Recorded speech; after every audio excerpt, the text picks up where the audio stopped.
최고 탁탁. 잘 알지도 못하면서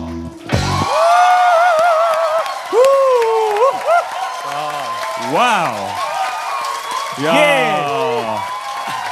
대단하네요. 야, 이거 뭐 마치 연습한 것처럼. 야, 너무 그 뜨거운 반응입니다. 자, 최고 탁탁 잘 알지도 못하면서 응답하라 문재인 스페셜 공개 녹화 시작하도록 하겠습니다. 예.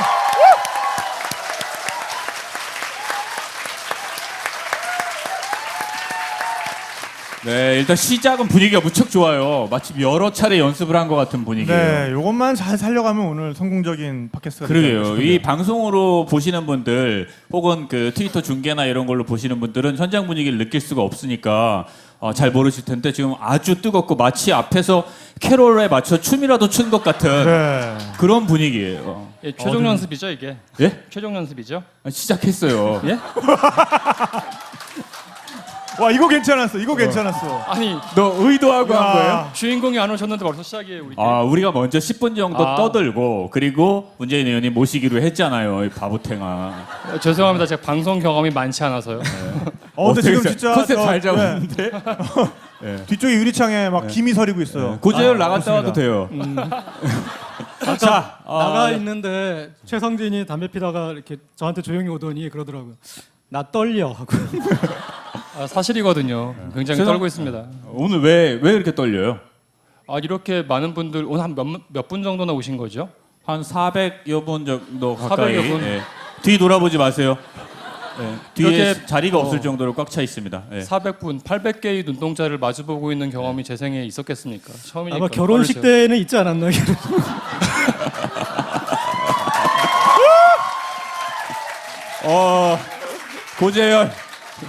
고재열 절치부심. 뒤에 나가서 좀 연습 좀 많이 하고 온 것 같아요. 자, 자기 소개해야죠. 자기 소개 안 했네요. 자, 네, 너부터. 저부터 하겠습니다. 정통 시사주간지 시사인 정기 구독 기간입니다. 한번 봐주시고요. 그리고 트위스북 로고 스터 검색해 보시면 의미를 알 수 있는 트위스북 로고 스터 독설닷컴입니다. 전국에 계신 차 동호인 그리고 마라톤 동호인, 캠핑 동호인 그리고 자전거 동호인 열심히 들어주십시오. 고재열입니다. 고재열 기자 차를 요즘 되게 즐겨 마시기 때문에 그것까지 이해하는데 이런 자리까지 차 세트를 가지고 와서 네. 혼자 우려서 마시고 있어요. 아니 너희는 상관하지만 너네는 안 줘. 지금 보시다시피 잔이 2개뿐입니다. 자, 다음. 네, 귀만 있으면 떠날 수 있는 세계 여행 탁피디의 여행 수다를 진행하고 있는 여행교회 부흥사입니다. 네, 다큐멘터리 만드는 탁재영 PD입니다. 반갑습니다. 최고 탁탁이 나서기 전까지 아이튠 1위. 네, 그리고 나서 지금은 20위권이죠. 네. 자, 그래도 너 뭐- 때문이라니까. 아니 그게 저 때문이 아니죠. 아니, 네가 나와서 그렇게 떨어졌어요. 아니 그럴 리가 없어요. 자, 그다음 네, 그 최고 탁탁의 사실은 설계자입니다 제가. 떨지 말고 요 입술이 파르르 떨려요. 최고 탁탁의 정신적 지주 역할을 맡고 있는 한겨레 신문 토요판 팀 최성진 기자입니다. 예. 최성진 기자 오늘 화장하고 왔어요. 아마 그 야 비비크림 발랐다 비비크림 그래. 생중계로 보시는 분들은 가만히 클로즈업 한번 잡아주시겠어요? 목과 얼굴이 색깔이 달라요.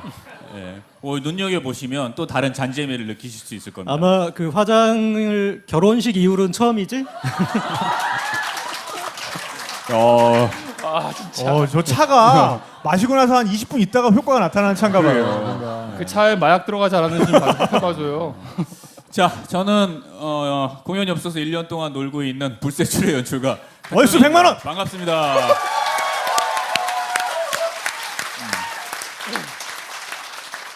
오래 기다리셨죠? 우리 말고 문재인 의원. 네. 아마 오늘 이 자리에 오신 분들 대부분 다 그 문재인 의원 만나고 싶어서 지난 1년 내내 가슴 아리하고 또 속상한 마음들 가지고 계셨던 분들일 것 같아요. 세 분은 어떠세요? 오늘 문재인 의원 만나는 기분이? 일단 저는 따지러 왔습니다. 네. 오늘 제가 약간 이렇게 악역 레슬러 같은 느낌인데. 네. 말 한마디로 사람들을 적으로 돌리는데 특별한 재주가 있거든요. 오늘 아주 그 진수를 보여드리겠습니다. 네, 고재열 기자 나가셔도 좋고요. 자, 저는 네. 이 오늘 이제 문재인 의원 나오는 이 편을 계기로 화꼬부동안 팟캐스트 1위로 올라가 보자라는 목표를 가지고 임했습니다. 저희가 1위를 목표로 했는데 박수 치지 마시고 조금 이따 쳐주세요. 1위를 목표로 시작을 했는데 계속 2위에 지금 머물러 있거든요. 1위에는 그 손아무개 앵커가 진행하는 뉴스 프로그램, 이게 팟캐스트에 들어오면서 저희가 지금 1위를 계속 놓치고 있습니다. 아니, 무슨 많이 도와주십시오. 1위를 목표로 누가 했다 그래. 처음에 그런 리가 없었으면서. 순위에 집착해. 탁재영. 네, 오늘 저도, 사실은 네. 좀 저희가 걱정을 했어요. 왜냐하면 그 나머지 2명은 기자라 그 정치인인 문재인 의원을 만나는 게 큰 부담이 없는데, 그리고 저는 뭐 이왕 좀 버린 몸이라 큰 상관이 없는데 네. 탁재영 같은 경우는 그 생활인이기 때문에 그렇죠. 혹여 네. 요즘 같이 쪼잔한 시대에 또 이걸 갖고 또 뭐라고 하지 않을까 우려가 좀 있었는데 어떠세요? 아니, 그러니까 저 방금까지 사무실에서 일하다가 저 오늘은 잠시 좀 일찍 퇴근 좀 해보겠습니다. 이러고 여기 온 거거든요 지금. 네. 그래서 정말 특히 자리를 또 너무 좋은 명당을 주셨어요. 네, 지금 이 그림으로 이제 보도에 나가고 나면 저기 오늘 그 이렇게 촬영하시는 그 분들은 여기 나중에 이렇게 까만 테이프로 처리해 주세요. 네, 헬륨가스 마시고 할까요? 탁재영 지금 PD는 뭐 한 거예요? 아까 목소리가 왜 목소리 변조한 거예요? 헬륨가스. 네. 잠깐 여기 나갔을 때 넌 이제 어떡하니? 그런 물어보니까 직장 밖에 더 잃겠어 하는 각오로 지금 임하고 있습니다. 많이 도와주십시오.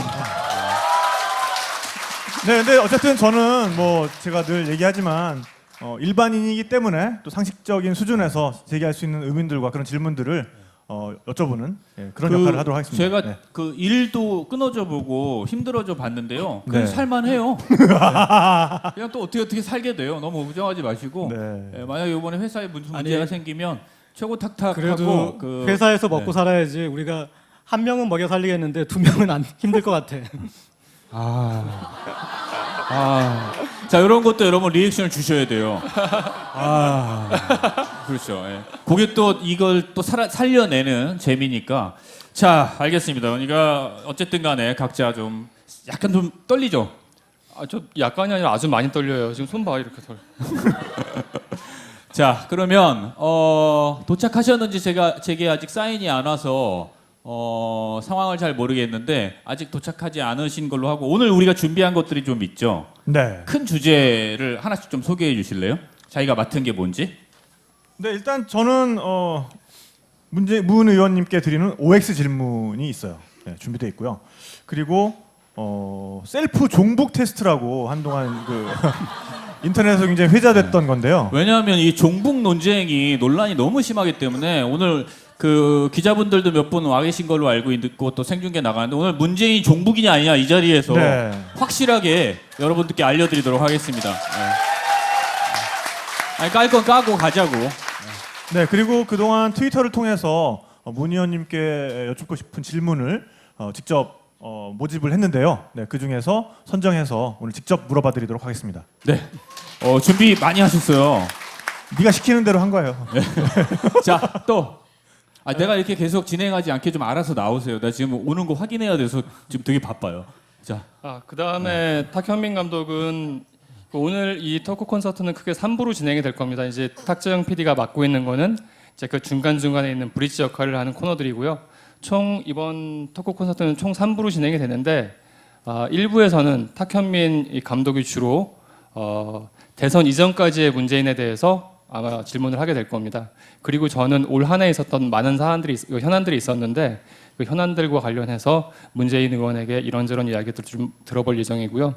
그리고 고재열 기자가 제가 3부 문재인의 정치적 미래인데 제 전략은 1, 2부를 최대한 끌어가지고 3부까지 안 오게 하는 게 제 전략입니다. 많은 분들이 그걸 바랄 수도 있어요. 예. 오늘도 좀 과묵한 컨셉으로 가는 겁니까? 대선 때 얘기를 잠깐 좀 해야 될 것 같은데 그 최성진 기자는 대선 때 누구를 지지하셨습니까? 저는 투표는 했습니다. 투표는 했습니다만 누구에게 표를 던졌는지 네, 박근혜 밝히지 후보군요. 예. 자, 얘기하는 도중에 문재인 의원님 들어오셨습니다. 우리 문재인 의원님 앞으로 문재인 모시도록 의원님이십니다. 하겠습니다. 네.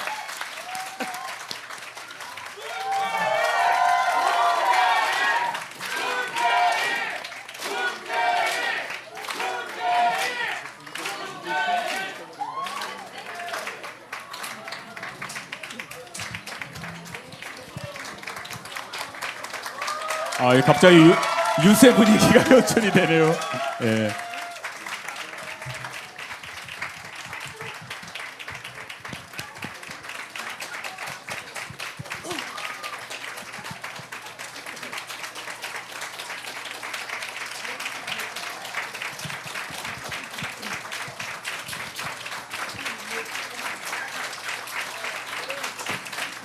네, 어서 오십시오, 문 의원님. 예, 반갑습니다. 예.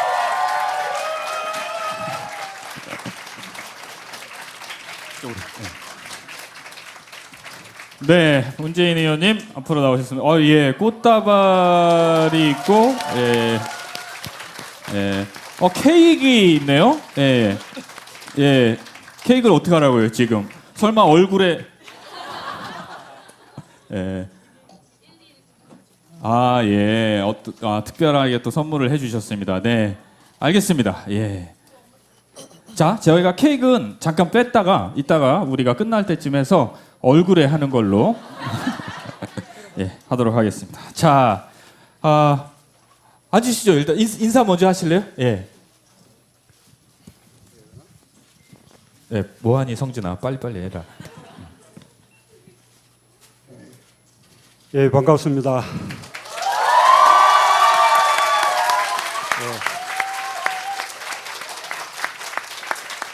예, 고맙습니다. 대선 후에 건 한 1년 만에 이렇게 시민들 뵙습니다. 정말 너무 오랜만이어서 좀 가슴이 두근두근 좀 설레기도 합니다. 예, 오늘 하여튼 뭐 좋은 대화 나누고 또 좋은 소통 시간 되었으면 좋겠습니다. 고맙습니다. 네, 앉으시죠. 예. 예, 빨리빨리 해라 성진아. 예. 원활한 진행을 위해서 최성진 기자가 수고하고 있습니다. 최성진 기자에게도 박수 한번 보내주세요. 예. 예. 잘해요 이런 걸 마이크 빼고 놓고 이러는 거. 자, 문 의원님께서 지금 그 인사를 드렸는데 우리도 인사 드려야죠. 각자 뭐 좀. 네. 예. 예, 시사인의 고재열 기자입니다. 반갑습니다. 뭐 아까보다 많이 줄었다. 아마 이 셋 중에는 저를 제일 잘 모르실 텐데요. 네, 저는 을로서 외주 제작 다큐멘터리를 만들고 있는 이 시대의 을. 네. 그리고 요새 혹시 탁PD의 여행수다라는 팟캐스트 좀 들어보신 적 있으십니까? 예, 알고 있습니다. 네, 알고 계세요. 갑자기 거만해졌어요 표정이. 역시 훌륭한. 혹시 의원님. 들어도 보셨나요? 네. 탁PD의 여행수다를 들어보신 적도 있으신가요? 예, 뭐 알고 있습니다. 계속 알고 있다고만 대답을 하십니다. 네, 그래서 여행 팟캐스트를 진행하고 있는 탁재영 PD입니다. 반갑습니다. 네. 네, 저는 한겨레 신문 토요판 팀 맡고 있는 최성진 기자입니다. 자,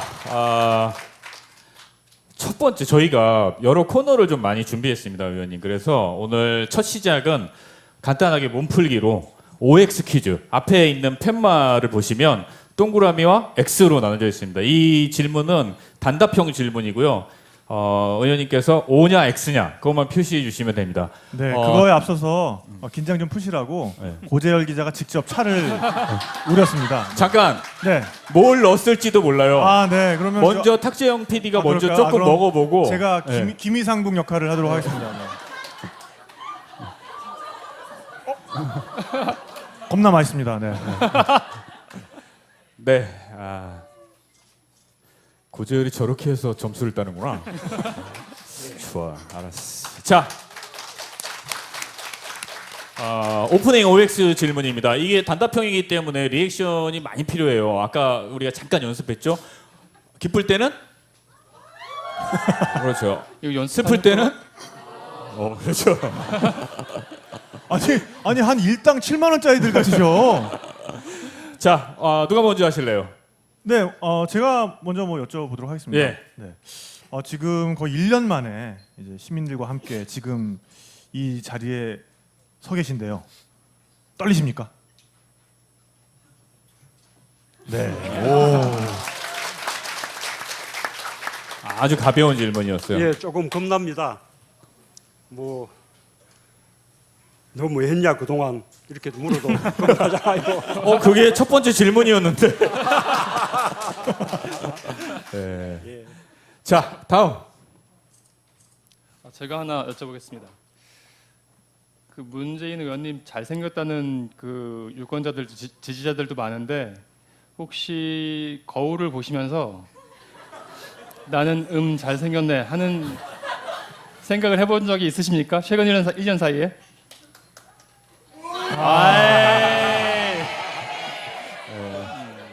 진실성의 회의가 갑자기 확 느껴지는. 아니 자, 오히려 반대로요. 얼마 전에 유시민 장관을 TV에서 한번 봤는데 얼굴이 그렇게 편안하게 보이고 맑게 보이더라고요. 저는 요즘 제 거울을 보면 거꾸로 제가 얼굴도 영 조금 탁해진 것 같아서 오히려 뭐 그런 생각 갖고 있습니다. 그래서 여기 탁이 둘이나 있어서 참. 네. 지금 이 말씀에 대해서 상당히 기분이 언짢아요. 자, 고재열 기자도 하나 하시죠. 네. 나는 아직 내 아내가 세상에서 가장 예쁘다고 생각한다. 잠깐. 아니 잠깐. 아니 이런 이 질문은 그 다음이 중요해요. 그 다음이. 아니, 자, 아니, X 다음이 중요합니다. 아니 그런데 뭐 사랑한다고 눈까지 멀겠습니까? 우리가 통상적으로 알고 있는 애정학을 근본적으로 뒤집으시네요. 저도 사랑하면 사실은 눈이 먼다고 하는데. 여기에 살짝 숟가락을 얹자면 저도 X입니다. 아니, 누가 저기요. 봤냐? 너는 중요하지가 않아요 지금. 저는 제 딸이 가장 예쁘다고 생각합니다. 아니 사실 잘 따라하고 계세요 지금. 사실 이 질문은 그냥 하나 드리려고 만든 건데 여기서 터질 수가 있네요. 사실은 이 질문에 당연히 오라고 팻말을 드실 줄 알고 저희가 저쪽 뒤에 지금 가수 수지 사진을 갖고 왔었거든요. 그 사진을 보면서도 오라고 하실 수 있는지 한번 보려고 했는데 너무 솔직하게 지금 대답을 해주셨어요. 네. 근데 미안해. 사실은 준비를 안 했어 수지 사진은. 다른 게 준비할 게 좀 많았어요. 자, 마지막 질문입니다. 작년 12월 이후에 지난 1년 동안 왜 우리 보통 사람들은 속상하고 화나는 일 있으면 욕할 때가 있잖아요. 누구한테도 할 수 있고 혼자서도 할 수 있고. 지난 1년 동안 본인이 겪으셨던 상처 때문에 욕을 한 적이 있다.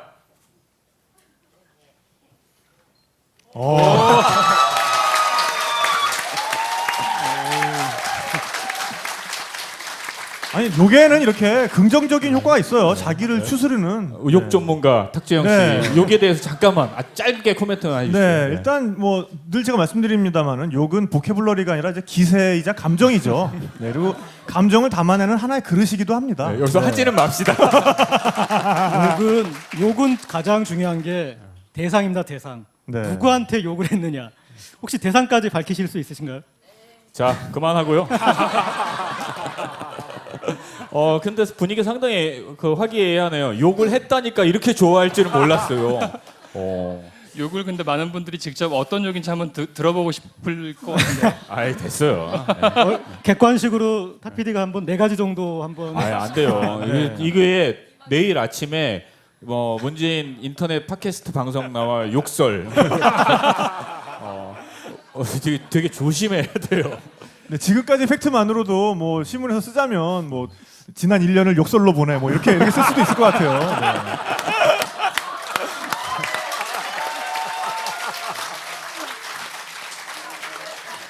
네. 그러면 이제 본격적으로 1부 시작하도록 하겠습니다. 2012년 그리고 2012년 이전의 문재인 과연 어떤 삶을 살았는지 네. 저희가 궁금한 것들 몇 가지 뽑아왔어요. 이건 이제 문재인 의원님께 질문을 드리면 답변을 해주시면 됩니다. 먼저 시계를 좀 거꾸로 돌려서 만약에 시계를 거꾸로 돌린다면 언제로 돌아가고 싶으세요? 만약 돌아가실 수 있다. 돌아갈 수 있다.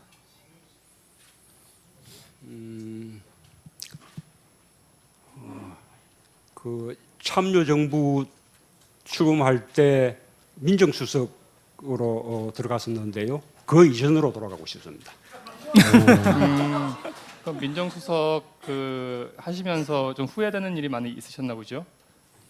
그 일에 대한 후회보다 그때부터 하여튼 자유롭지 못하게 됐죠. 그러니까 그때로 돌아가시겠다는 말씀은 민정수석 부탁을 받아들이지 않았을 것이다라는 그 말씀이신 것 같은데요. 예, 그렇습니다. 오 고주열.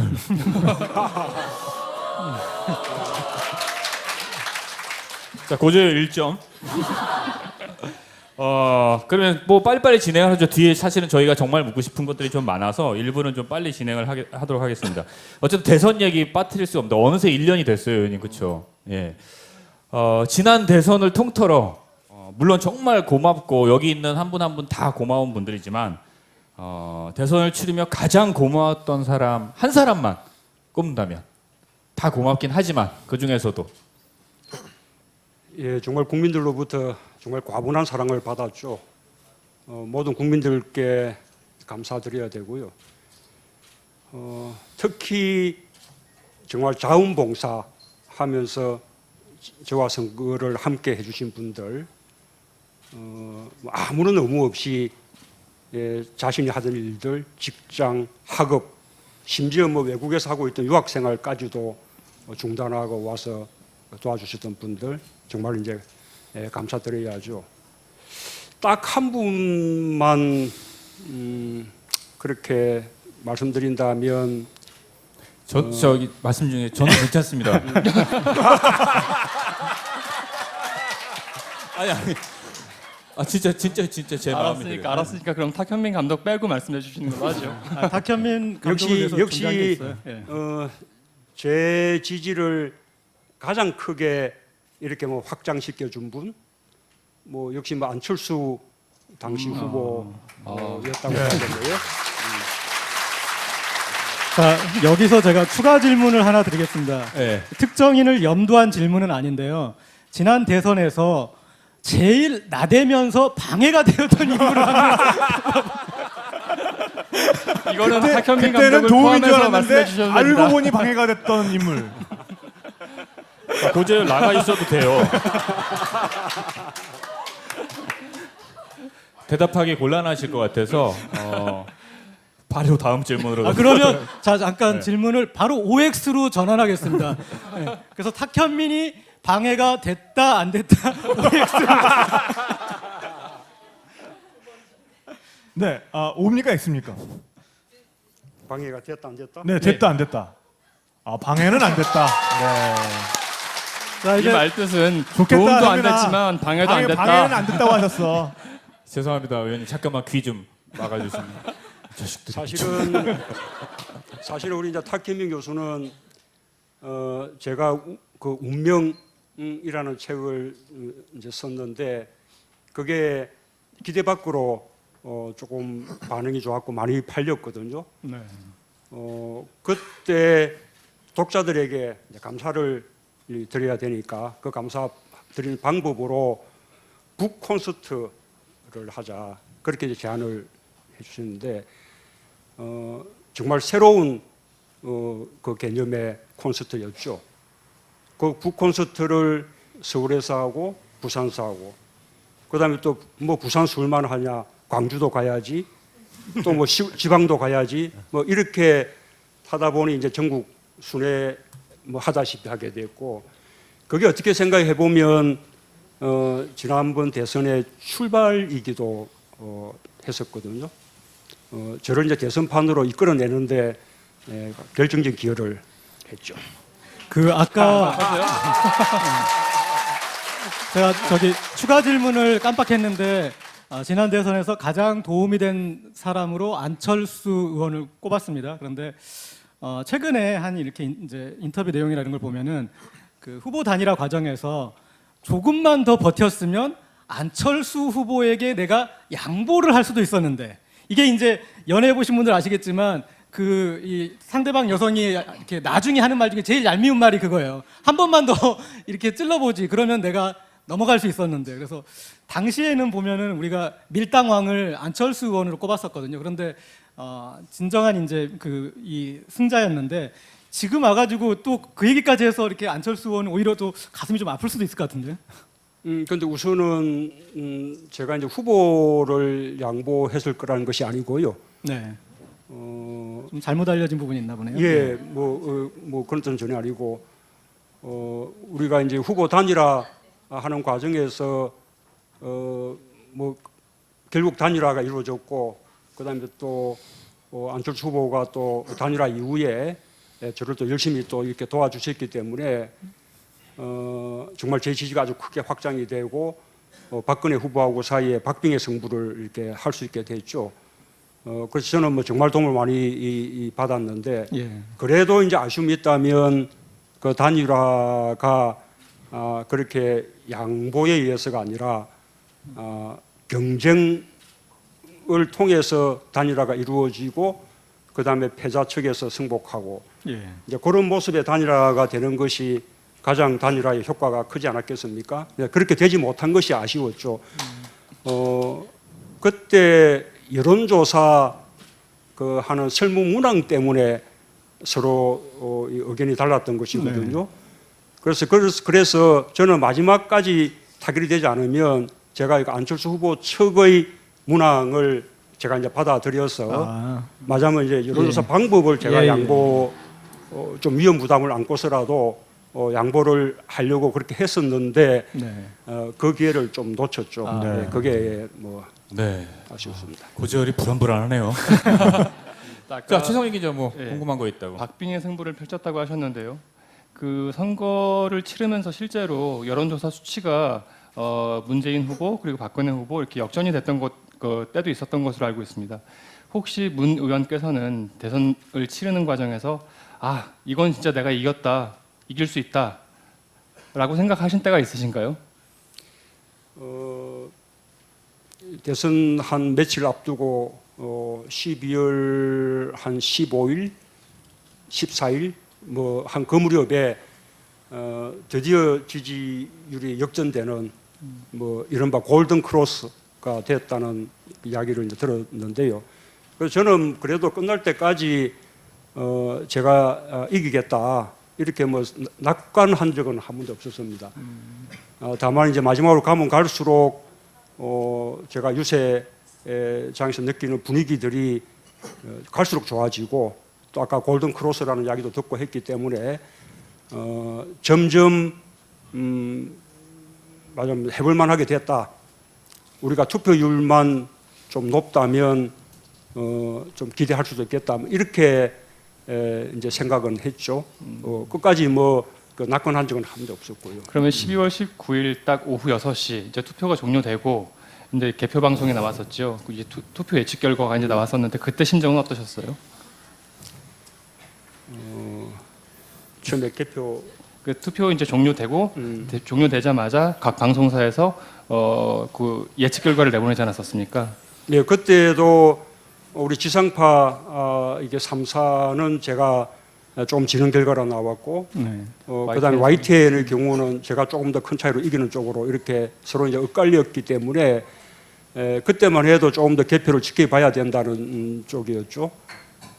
그런데 뭐 그렇게 오래 가지 않고 뭐 조금 지나니까 뭡니까 그 제가 이제 지는 추세가 쭉 이어져서 뭐 결과를 일찍 알 수 있었습니다만, 어쨌든 그 이 마지막까지 이 그렇게 이제 박빙의 승부가 되고 한 게 보면 많은 그 시민들께서 함께 해주신 덕분이었거든요. 처음에 제가 출발할 때는 초라하지 않았습니까? 뭐 지지율 면에서도 저도 박근혜 후보에게 많이 못 미쳤고 또 민주당의 지지도도 또 새누리당에 비하면 한참 뒤떨어졌었는데 예. 그래도 선거를 치르는 동안 시민들께서 함께 해주신 덕분에 잘하면 이길 수도 있었던 선거가 됐었죠. 물론 저희가 이제 부족해서 50%를 넘지 못했습니다만 어쨌든 참 깊이 감사를 드립니다. 네. 그런데 아까도 만일에 시계를 거꾸로 돌릴 수 있다면 민정수석직을 수락하시지 않는 쪽으로 선택을 했을 것이다라고 말씀을 하셨을 정도로 어떻게 보면 대선 출마 직전까지 굉장히 고민이 많으셨었는데 그 지점에서 의원님 스스로가 이제 어떤 스스로가 설득된 그러니까 스스로가 스스로를 설득한 그런 지점이 있었을 것 같아요. 아 이러니까 나는 이번에 꼭 출마를 해야겠다. 그 지점과 그 어떤 계기 같은 게 있었을까요? 일단 피할 수 없다고 생각했습니다. 그냥 우리나라 그 역사가 또다시 퇴행하느냐 안 그러면 앞으로 나아가느냐 그런 이제 기로에 서 있다고 생각했고요. 제가 부족함이 많지만 그래도 야권에서는 그래도 가장 제가 경쟁력이 있다 그렇게 판단을 했습니다. 생각해 보면 뭐 제가 뭐 정치에 참여한 지도 얼마 되지 않았고 뭐 정당 내에 지지 기반이 있는 것도 아니었고 지역에 뭐 이렇게 지지 기반이 있는 것도 아니고 또 뭐 대중 정치인으로서 뭐 연설을 잘한다든지 그런 식의 이 대중들을 설득해내는 그런 뭐 큰 능력이 있는 것도 아니었고 그렇지만 그 시기에 국민들이 요구하는 것이 그런 능력이 아니라고 생각했습니다.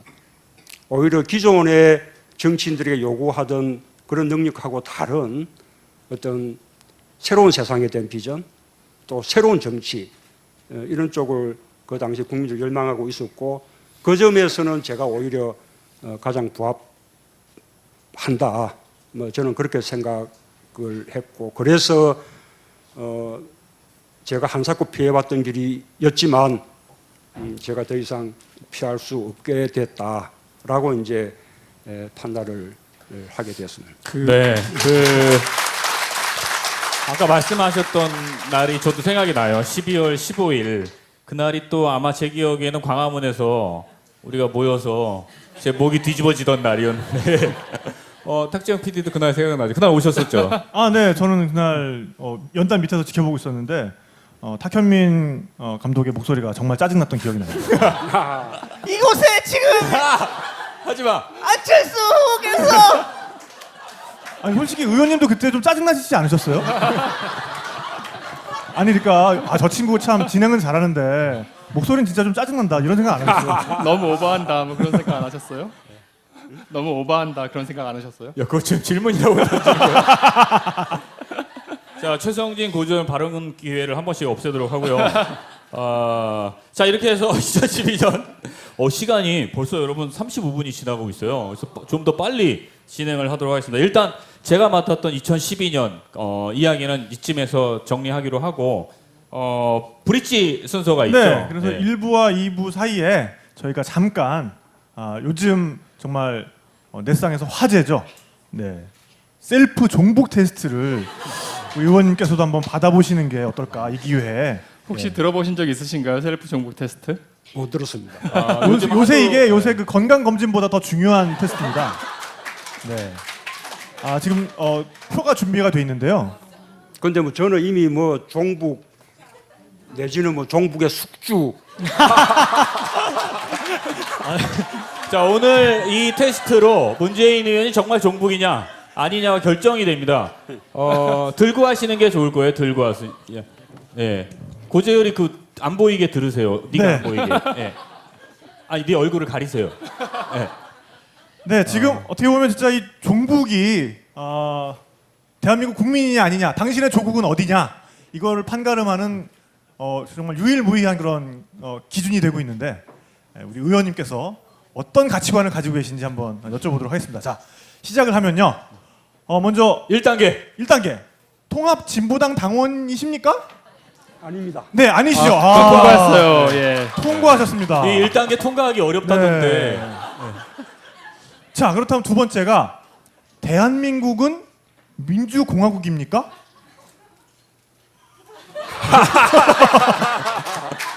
예. 종북. 아, 네. 결국 2단계에서 2단계에서 두 번째 판을 한번 보실래요? 두 네, 번째. 네. 지금 여기 보면은 네.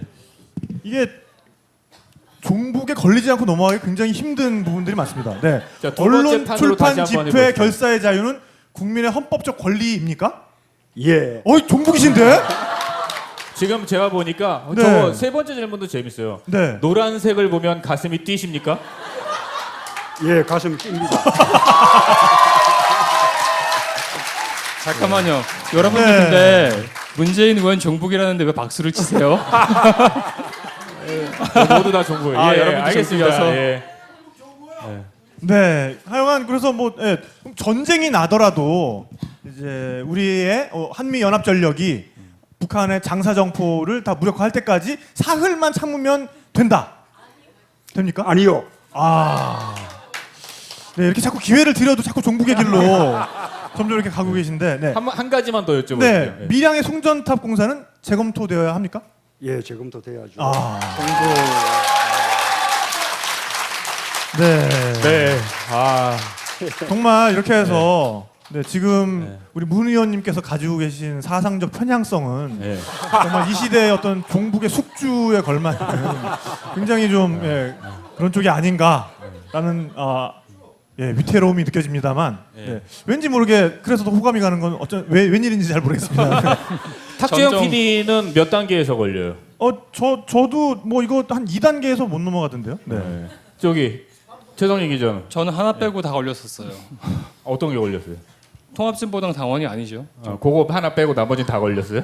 아, 노란색을 보면 가슴이 뛴다. 이것도 저로서는 뭐 바로 뭐 오라고 할 수 없죠. 뭐야? 아, 노란색 좋은 색이에요. 아, 예. 노란색 좋은 색입니다. 고재열 기자는요? 자, 자 고재열 기자는요? 저는 뭐 잘 피해서 거의 끝까지도 갈 수 있을 것 같은데요, 저는. 아 그래요? 네, 넘어가죠. 네. 고재열 근데 잠깐 나가 있어도 괜찮아요. 종북에 대한 얘기가 나왔는데 제가 보니까 이 새로 이번에 이제 책을 내지 않습니까? 1219 끝이 시작이다.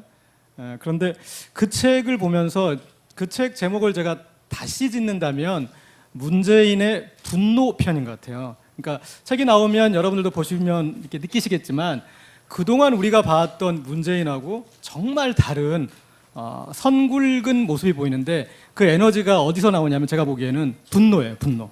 근데 그 분노가 제가 보니까 세 가지 방향 정도로 향하고 있는데 이 이제 대선 개입 수사나 그 이후에 보여준 박근혜 대통령의 그런 무시 전략에 대한 그런 분노, 그리고 또 민주당의 어떤 역할을 못하는 것에 대한 분노, 그리고 세 번째 분노가 제가 보기에는 이제 이런 그 여권과 보수 언론의 종북몰이에 대한 분노가 있는데 그 부분은 조금 있다가 천천히 이제 얘기하도록 하겠습니다. 아니 조금 있다가 얘기하면 안 되고요. 지금이 네 순서예요.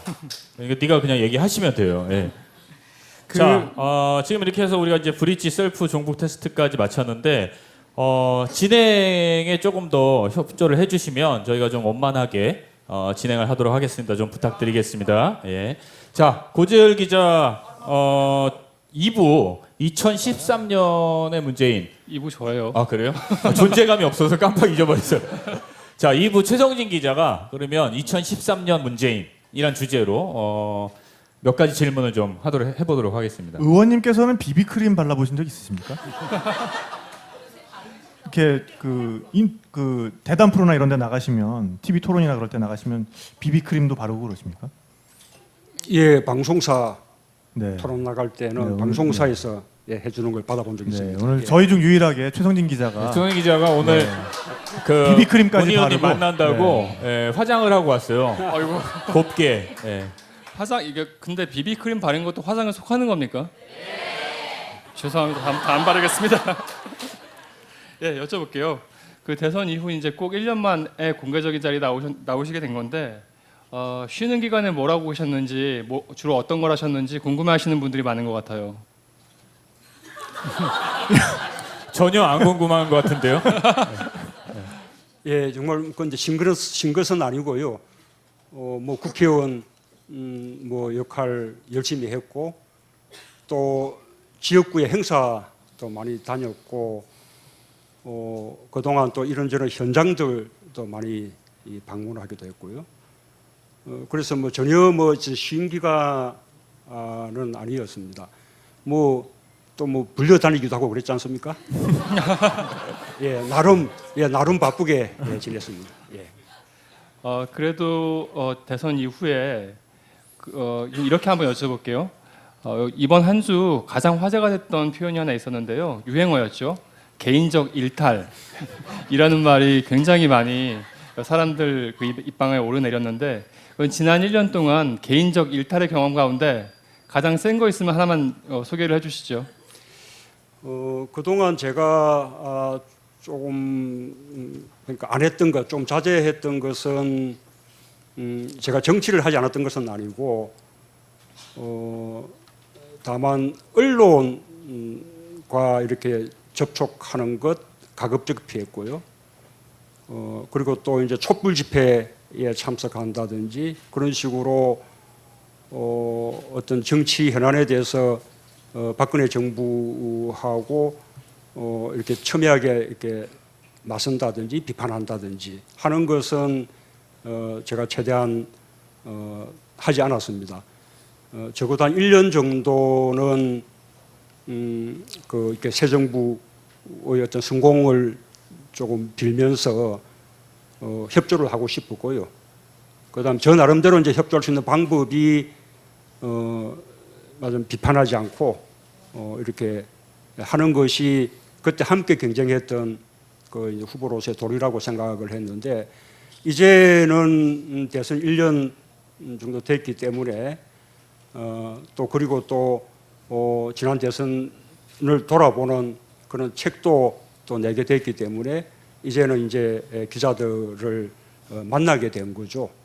그래서 마치 뭐 정치를 재개했다 뭐 이런 식의 소리를 듣습니다만 전혀 그건 사실이 아닙니다. 근데 그 문재인 의원님이 개인적 일탈의 경험을 여쭤봤었는데 너무 아니 개인적 일탈은 제가 오늘 그 시간이 너무 많아서 요즘 한번 조사를 해봤어요. 그 국정원 트윗 오늘 그 2,200만 개 이게 이제 개인적 일탈이잖아요. 우리 다 그렇게 생각하는 거잖아요. 제가 한번 조사를 해봤는데 계산기를 좀 두드려봤어요. 시간이 너무 많아서 2,200만 개면 140자로 했을 때 몇 자쯤 되는 것 같으세요, 최성희 기자? 구절 기자 대답해 주세요. 140자로 하는데 몇 자라니 그런 질문이 어디 있어? 다 이해했는데 너만 이해를 못하고 있어요. 140자 트윗 기준으로 얘기하면 3조 8천만 자가 되고요. 오. 200자 원고지로 따지면 1,540만 장이 되고요. 오. 단편소설 보통 70장 분량이 단편소설 한 권이거든요. 22,000편의 단편소설이 만들어지는 분량이라고 해요. 이야. 그리고 시간으로 계산하면 너무 많아서 못했습니다. 그 정도로 엄청난 양이에요. 그런 게 개인적 일탈이지. 네, 좋습니다. 네. 그 이제 이번 주에 본격적으로 기자들 만나면서 이제 또 언론도 접촉하고 있으신데요. 근데 등장하시자마자 이런 언론 보도가 나온 걸 제가 메모를 해뒀는데 문재인 등장에 민주당 내분 격화. 또 일부 언론은 친노 대 비노 대충돌 이렇게 지금 소개를 하고 있어요. 예상하셨습니까? 예, 뭐 예상했던 반대요. 그런데 우선 뭐 지금 민주당 내에 뭐 친노와 비노 간에 뭐 대립과 갈등이 있다. 뭐 이런 그 이야기는 제가 단언컨대 뭐 단연코 아닙니다. 뭐 여러분 보시기에 지금 민주당 내에 그런 뭐 친노 진영과 뭐 비노 진영 간에 그런 식의 뭐 갈등, 뭐 대립 이런 게 있습니까? 우선은 친노라는 계파 자체가 현실적으로 이렇게 존재하지 않죠. 물론 이제 민주당의 국회의원이 127명이기 때문에 생각들이 다 다르긴 합니다. 대체로 이제 이야기하자면 이런저런 정치 현안에 대해서 조금 더 강경하게 그렇게 대응하기를 바라는 사람들이 있고, 그 다음에 보다 타협적으로 또 이렇게 대응하기를 바라는 사람들이 있죠. 그래서 요즘은 이제 언론에서도 친노라는 것으로 그룹풍하기가 힘드니까 요즘은 이제 강경파 이런 표현을 쓰기도 하고, 어쨌든 친노라는 말을 끌어놓고 싶어서 친노를 중심으로 한 강경파 이런 식의 표현도 쓰는데, 전혀 뭐 친노 비노 이런 차원은 아니고요.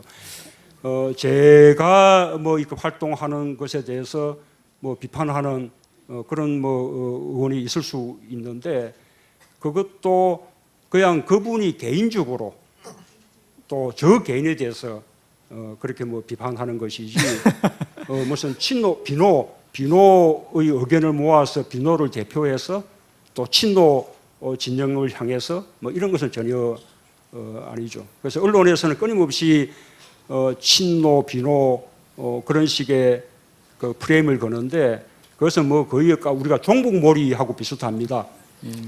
편하죠. 저를 공격하기가 좋은 그런 식의 이제 표현이고요. 먹힌다고 생각하니까 끊임없이 친노 비노 이러는데 전혀 사실이 아니기 때문에 뭐 그런 프레임에 휘둘리지 말아 주시기를 부탁드립니다.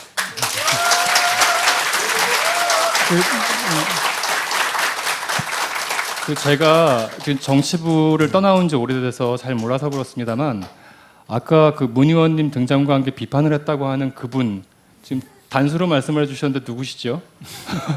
아니, 그분은 부산의 민주당 삼선 의원인 조아무개 의원, 그분은 제가 보니까 그분은 문재인 의원님한테 이렇게 라이벌 의식이 있으신 것 같아요. 그러니까 나는 부산에서 국회의원도 더 많이 당선되고 내가 심지어 노무현 전 대통령보다 더 많이 당선됐다. 그래서 상당한 어떤 그 자의식이 있으신 분인 것 같아요, 제가 보기엔. 그런데 문 의원님 혹시 그분한테 라이벌 의식을 느껴보신 적 있으신가요?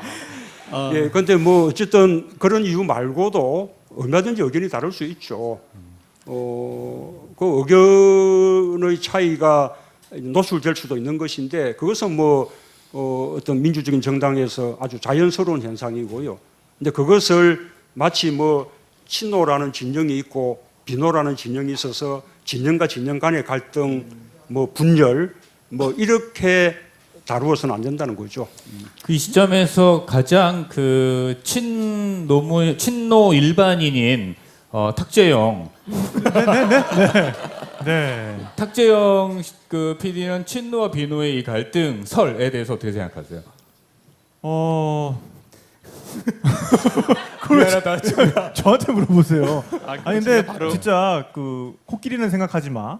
코끼리라고 이렇게 말하는 순간 우리가 그 프레임에 빠져들게 되잖아요. 그러니까 우리가 정말 그 언론에서 그런 보도가 나올 때도 한 번씩 이렇게 스크린해서 우리가 해석하는 그런 지혜도 필요할 것 같습니다. 네. 최성진 기자 이거 들고 하지 마세요. 손이 계속 떨어서 내가 막 그 속이 메스메스거려요. 근데 그 친노 비노 프레임에서 이 민주당에서 정치를 하시는 분들 중에 본인은 친노 쪽이 아니다, 친노와 인연이 없다라고 생각하시는 분은 지방선거를, 그중에 또 이제 지방선거를 준비하시는 분들 중에 지방선거 6개월 뒤에 이제 하게 되는데 내가 좀 나가서 뭘 해보려고 한다. 그런데 6개월 전에 문재인이 또 저렇게 이렇게 중심이 돼서 움직이는 이유가 뭘까? 그러면 친노 지분 챙기는 게 아니냐? 그러면 내가 지방선거 후보가 되는데 힘들어지지 않겠나? 이렇게 생각해서 문재인의 어떤 적극적인 행보에 대해서 좀 공격하는 사람들이 있을 것 같아요. 제가 보니까 그런 입장에서, 그러니까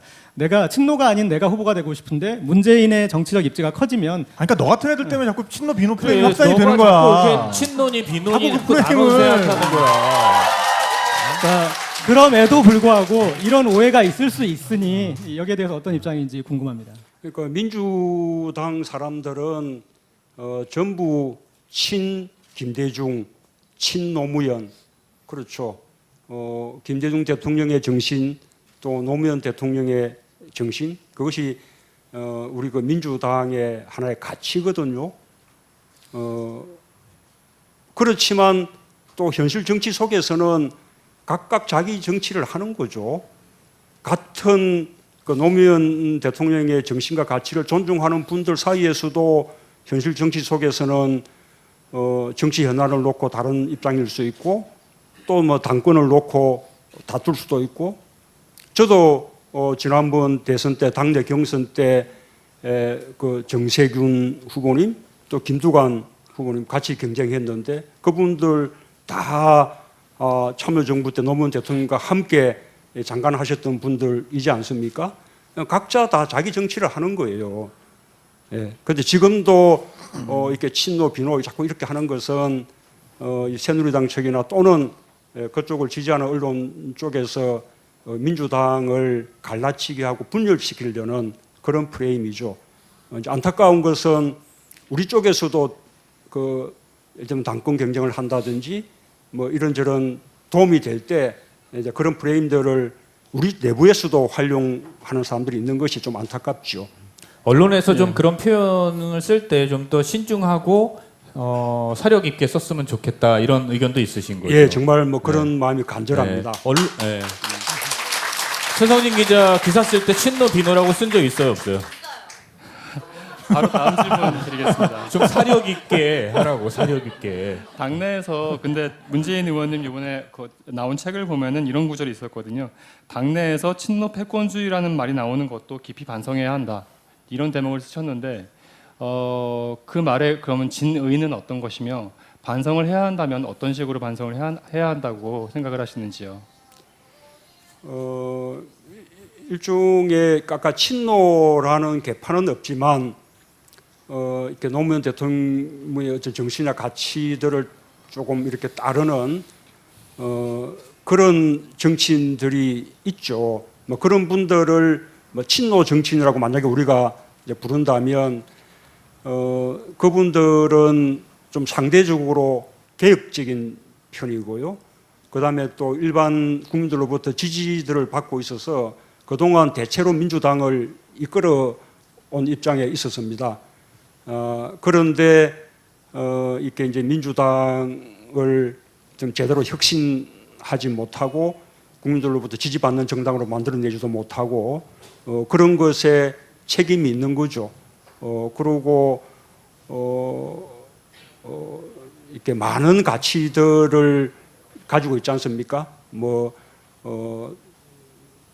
이 소외된 사람들에 대한 여러 가지 애정이라든지 복지라든지 연대라든지 생명, 환경 그런 좋은 가치들을 이렇게 많이 우리가 다 갖고 있는데 그럼에도 불구하고 우리 국민 다수로부터 지지받지 못하는 뭔가 편을 가르는 듯한 뭔가 조금 우울감을 느끼는 듯한 그러면서 좀 거부감을 갖게 만드는 이런 점에 대해서 우리가 그동안 우리 자신의 행태에 반성할 점이 있다. 그런 뜻으로 그런 말씀을 드린 겁니다.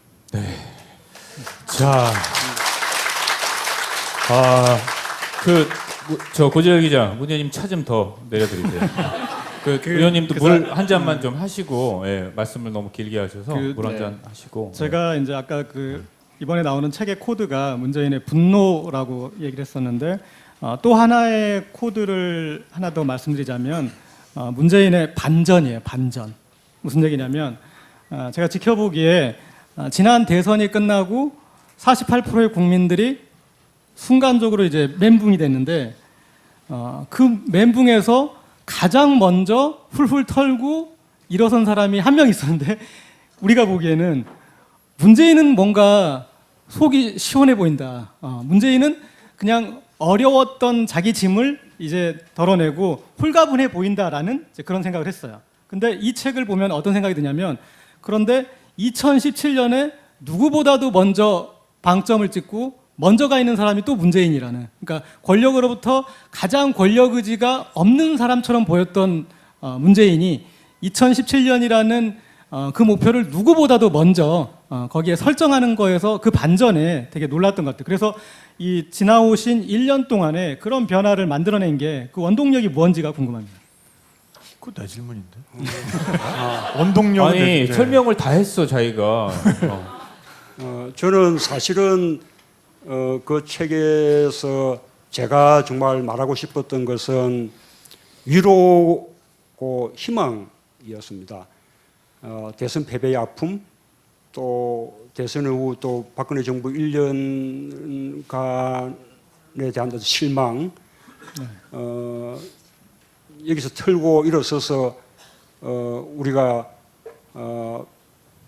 이렇게 다시 새로운 희망을 말할 수 있어야 그 위로가 되는 것 아니겠습니까? 그 작업을 하기 위해서 저로서는 그 노력한 것이 이 책이고요. 예.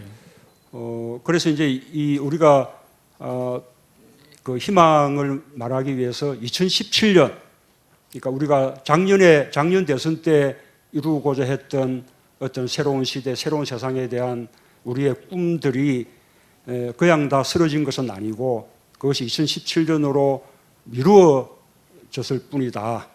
그때 우리가 제대로 그 꿈들을 이렇게 이루어내자.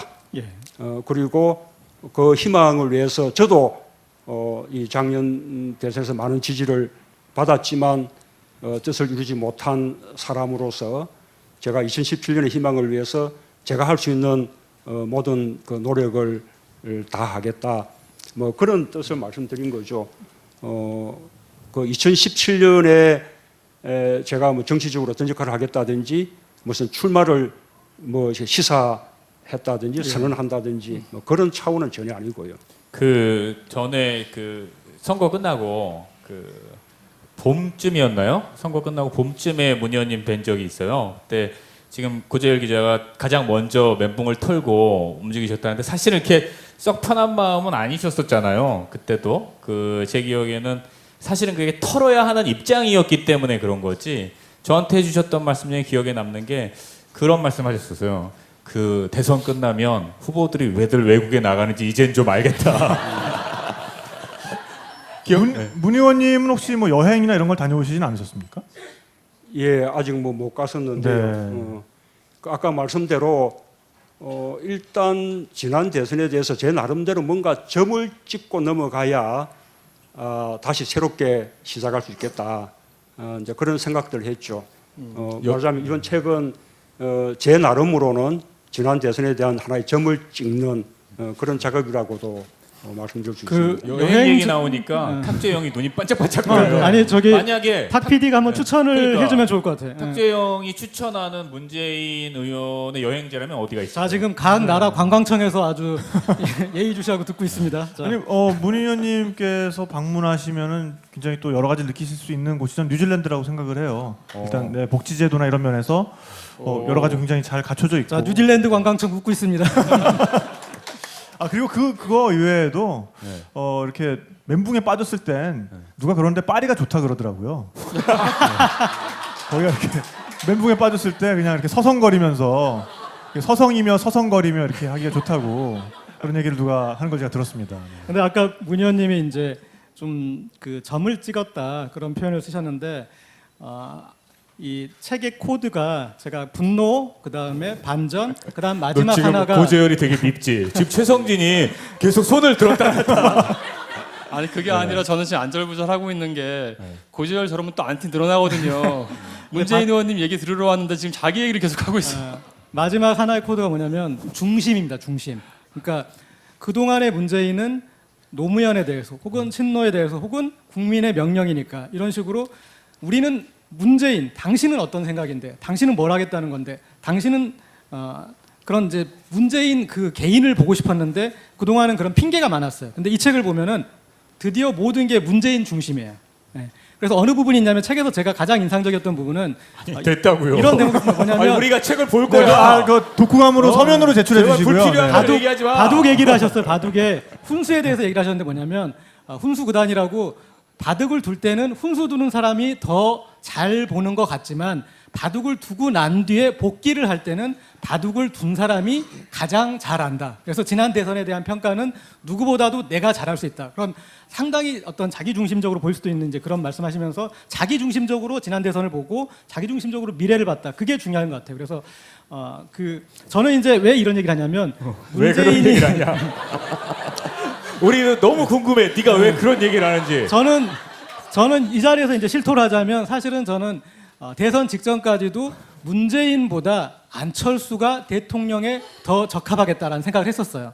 왜 그런 생각을 했냐면 제가 지켜본 문재인은 일종의 리더 포비아가 보였어요. 그러니까 평생을 살아오는 동안 본인이 리더가 될 수 있고 가장 나설 수 있는 상황에서 그 자리에 나서지 않고 그 자리를 다른 사람에게 양보하고 뒤에서 스텝으로서 일하는 어떤 그런 스탠스를 취했던 거거든요. 그러면 그렇게 일하는 게 가장 적합한 사람일 수 있고, 리더란 거는 이제 리더는 판단을 해야 되고 판단을 하면 책임을 져야 되는데, 그런 거에 대해서 제가 봤을 때는 약간 그 부분은 제가 훈련이 좀 덜 돼 있다고 생각을 했어요. 왜냐하면 그동안 이제 그런 역할, 근데 안철수 후보는 이제 지나온 과정이 그런 과정이 있었기 때문에 저는 이제 네, 여러분 걱정하지 마세요. 이 부분이 편집되면 굉장히 과묵해지실 거예요. 지금 여러분만 좀 힘든 거죠? 나중에는 네, 다 방송에서는 드러내니까요. 네. 그렇게 그래서 이제 제가 이제 중요시했던 건 그 리더십에 대한 이제 그런 마인드 문제였는데, 그 부분이 이번 자, 이쯤 이 되면 책에서는- 자기가 무슨 질문을 하려고 했는지 잊어버려요. 엄청 이렇게 느껴지더라고요. 그래서 조금만 더 기다려 주시면 이제 고재현 마이크 문재인에게 꺼질 어떤 겁니다. 변화가 있었는지가 궁금합니다. 예. 그냥 뭐 소박하게 뭐 이 관전자들도 뭐 다 평가들 하는 거지만 네. 또 선수 자신의 평가도 중요하죠. 뭐 이렇게 관중석에서 보면 이렇게 경기 전체 모습을 볼 수 있지만, 그러나 또 어떤 승부의 호흡이라든지 이 선수들이 몸과 몸이 부딪힐 때 그 흘리는 땀방울이라든지 그 거친 숨소리, 이런 까지 다 아는 것은 아니거든요. 그러니까 관전자의 평가에 더해서 선수 자신의 평가도 더해져야 맞아요, 한 경기를 온전하게 평가할 수 있지 않을까, 그렇게 생각하는 거고요. 뭐 그러기 위해서 그냥 흔히 언론에서 또는 정치 평론가들이 또 여의도 주변에서 하는 평가들하고 다르게 그냥 제가 생각하는 평가들을 솔직하게 그냥 쓰고 싶었습니다. 예. 아까 재열이 되게 뿌듯한 표정이 지금. 아싸 뭐 이런 표정이에요. 예, 아까 뭐요? 예, 아까 문 의원께서 그 마음에 점을 찍는 기분으로 이번 책을 내셨다고 하셨는데, 지금 오늘 오신 분들도 이미 책을 가지고 오신 분들도 있으세요. 책을 많이들 읽어보신 모양인데, 그 책에 보니까 이런 부분도 있더라고요. 박근혜 후보의 결정적 승리는 종북 프레임이었다.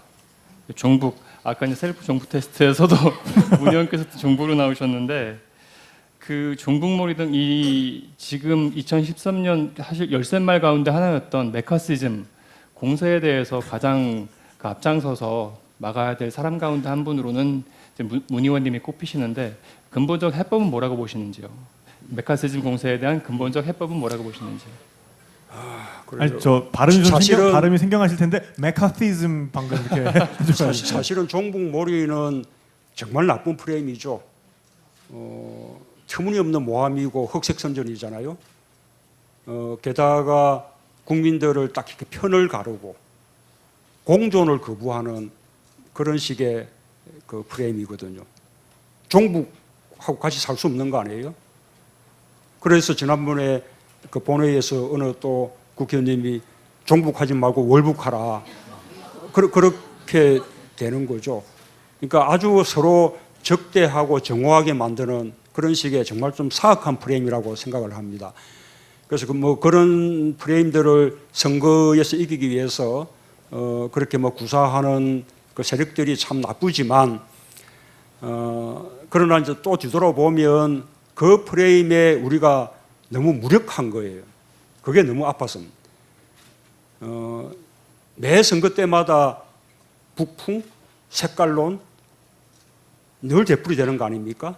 그런 일에 왜 우리가 그렇게 자꾸 당하느냐, 그게 이제 아픈 거죠. 그것이 이제 방금 이제 해법을 말씀하시는 건데, 우선은 조금 단기적으로는 이 프레임이 아주 나쁜 것이다. 그래서 이 프레임에 대해서 우리가 정면 대응을 할 필요가 있고요. 또 하나는 예를 들면 국민의 정부나 참여정부 때 했던 햇볕 정책, 그다음에 또 포용 정책 이런 정책들까지도 다 대북 퍼주기라고 이렇게 이제 공격을 받는데 그럴 때 그것이 뭐가 퍼주기냐?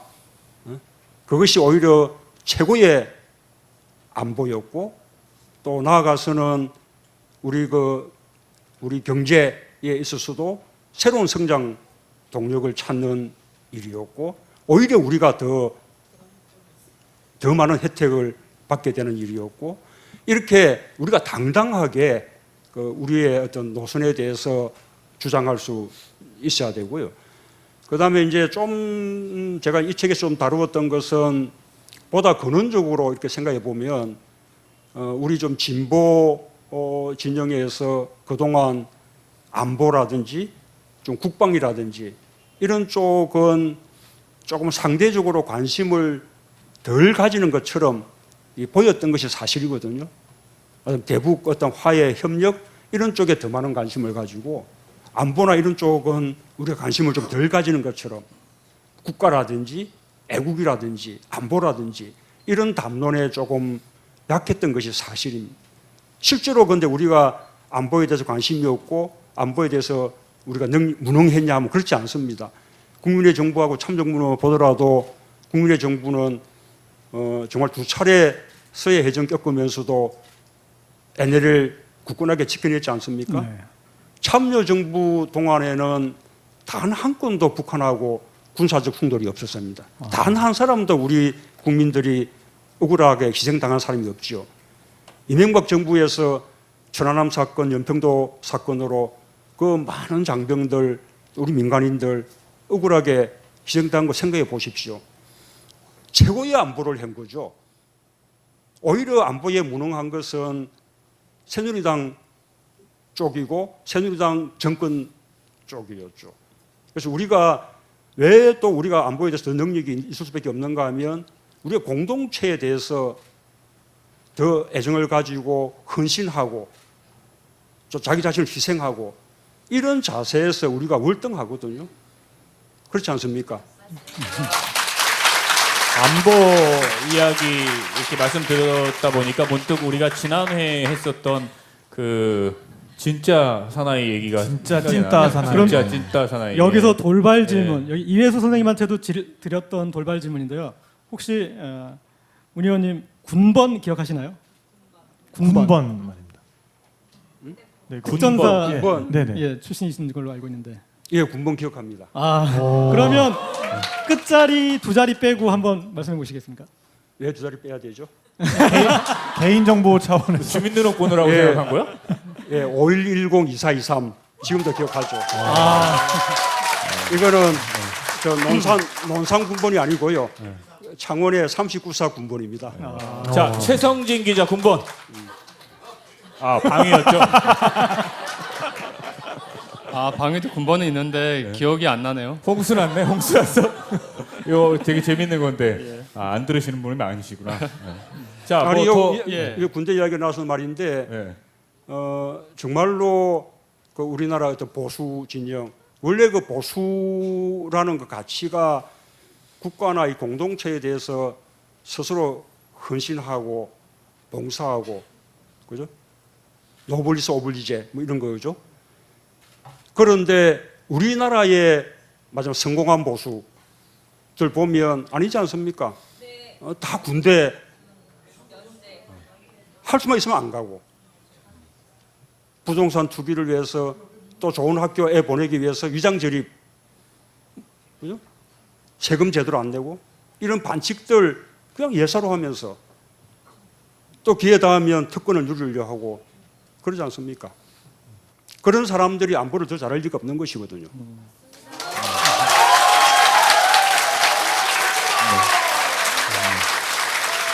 참고로 저희는 뭐 대부분 다 군대 잘 갔다 왔고요. 최성진만 18개월 정도 식당에서 일했고요. 제가 군대 갈 때는 현역 자원이 너무 많아서 어쩔 수 없이 제 의지와 관계없이 18개월 짧게 다녀왔습니다. 죄송합니다. 궁금하신 분들은 진짜 찐따 사나이 편을 들으시면 네, 저희의 군 생활에 대해서 소상하게 아실 수 있습니다. 네, 올 한해 이슈 가운데 가장 크게 이제 화제가 되고 사실 문제가 되는 메카시즘에 대해서 문 의원님 말씀 들을 들어봤는데 때마다 메카시즘 번데기 발음 너무 잘해요. 종북몰이에 대해서 문 의원님 말씀 들어봤는데요. 이것도 빼놓을 수 없을 것 같습니다. 국가기관 대선 개입 문제인데요. 자, 마지막 질문입니까? 예, 마지막 그 질문입니다. 메카시즘에서 이게 제가 추가 질문 하나만 드릴게요. 무슨 얘기냐면 저기 고재열 기자, 지금 시간이 없으니까 이따가 먼저 이 얘기를 듣고. 아니 연결되는 질문이어서 그러니까 연결하지 말요. 연결하지 마. 자, 종북몰이가 해지마. 여권 입장에서는 꽃놀이패인 게 종북이 있건 없건 그들한테는 중요한 게 아닙니다. 근데 종북몰이를 해서 사회를 이념 갈등하고 또 이 야권에서 들고 일어나게 한 다음에 종북의 목표는 저렇게 또 시민들이 들고 일어나서 나라가 혼란스럽고 우리 경제가 안 좋은 거는 저렇게 사회 불만, 저렇게 따지는 사람들 때문이다. 그러니까 다음 지방선거를 앞두고 여권에 지금 보면은 경기 주기가 안 좋은 쪽으로 가고 있지 않습니까? 이렇게 안 좋은 경제에 대해서 책임을 덤터기 씌우기 위해서 그래서 더 이념 갈등을 이제 좀 부추기는 그런 측면이 있는 것 같아요. 그래서 이제 솔루션이 필요할 것 같은데 그 종북몰이 그러면 종북가 아니다로 끝나는 게 아니지 않습니까? 도대체 이 프레임을 어떻게 극복할 수 있는지. 그 아까 얘기하신 아까 말씀하신 아니에요? 걸로 네. 가름을 하면 될 것 같습니다. 정말 그 아마 결론만 말씀드리자면 이렇게 종북몰이로 흥한 자는 종북몰이로 망할 거다. 봐봐 이렇게 좋은 결론이 나오잖아.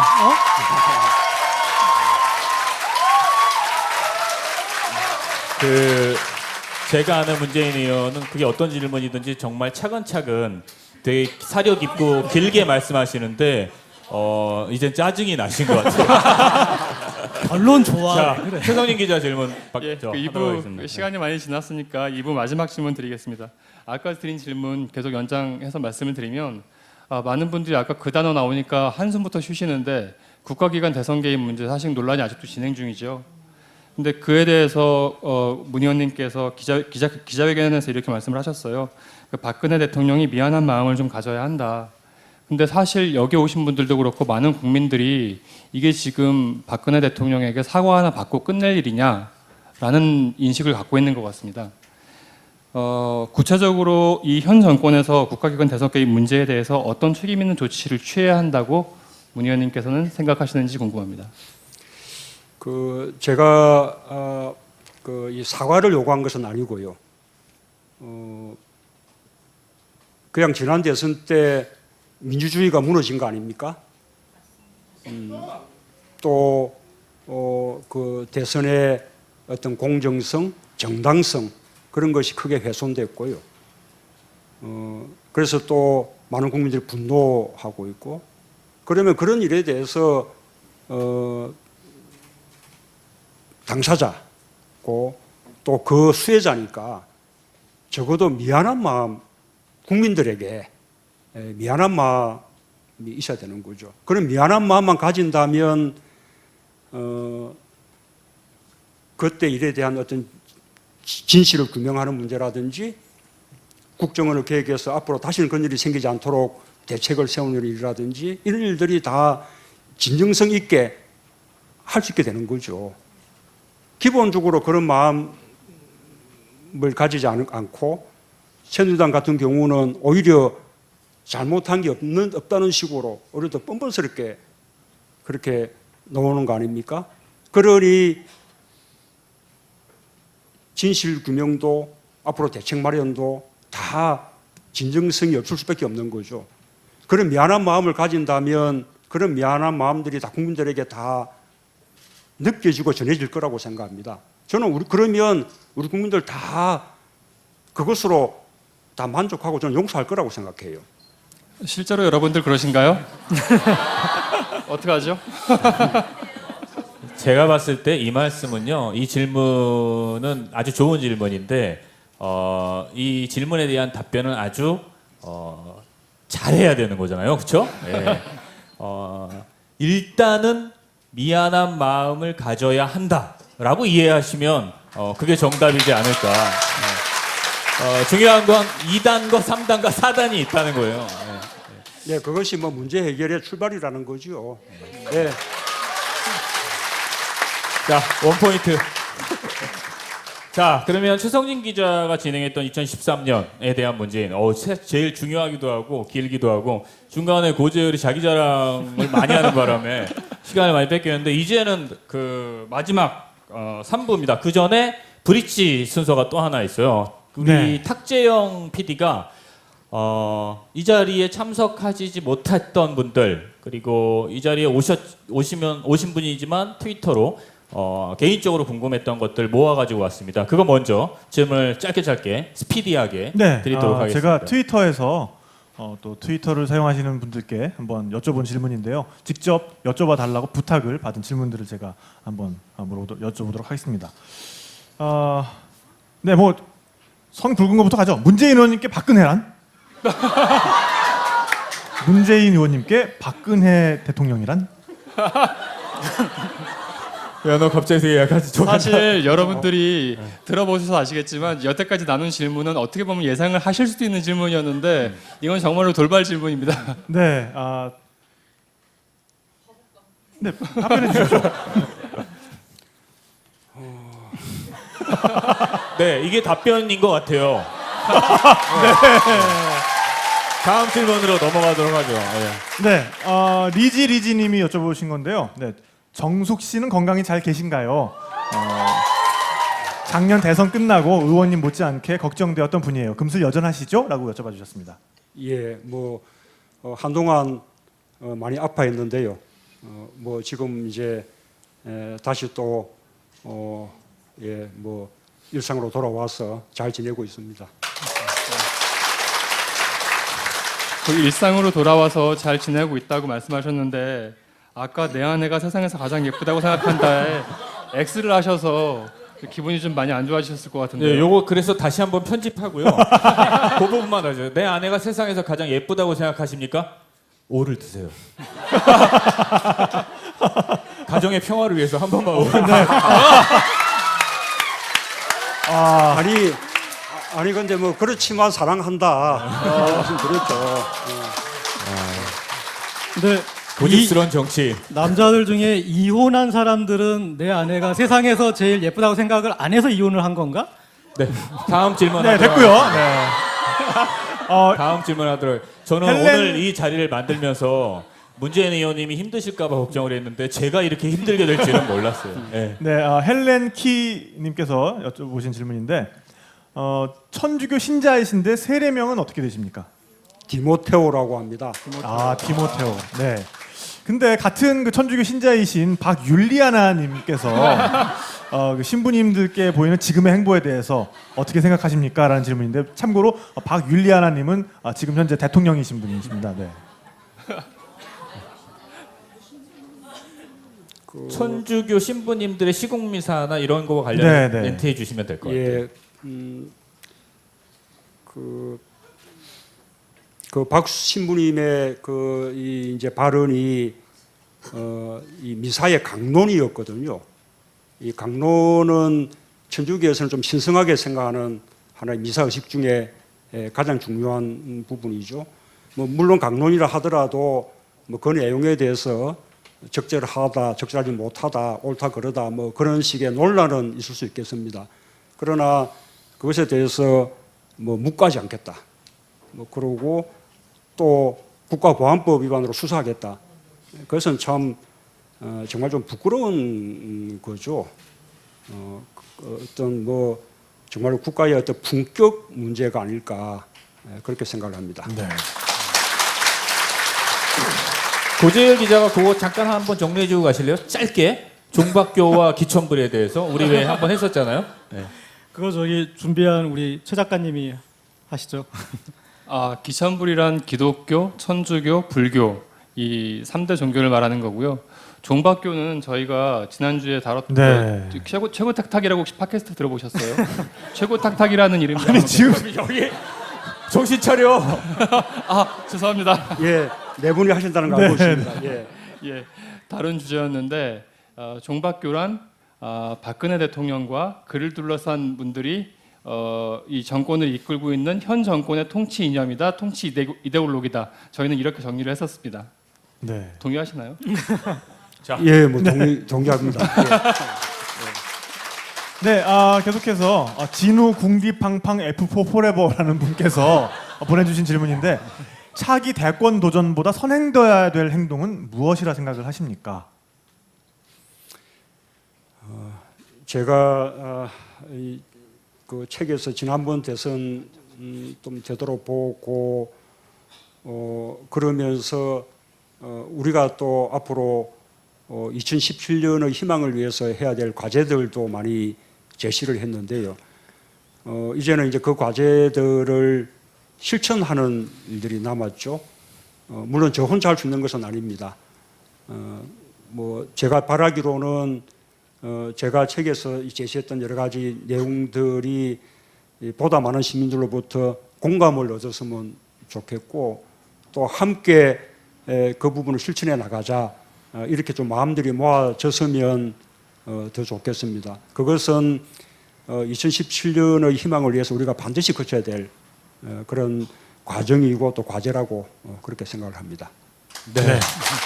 네, 마지막으로 질문 마지막이죠? 하나만 네. 더 드리겠습니다.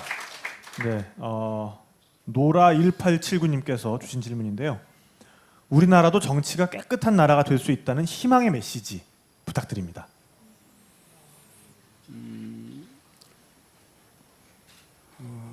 사실 이제 우리가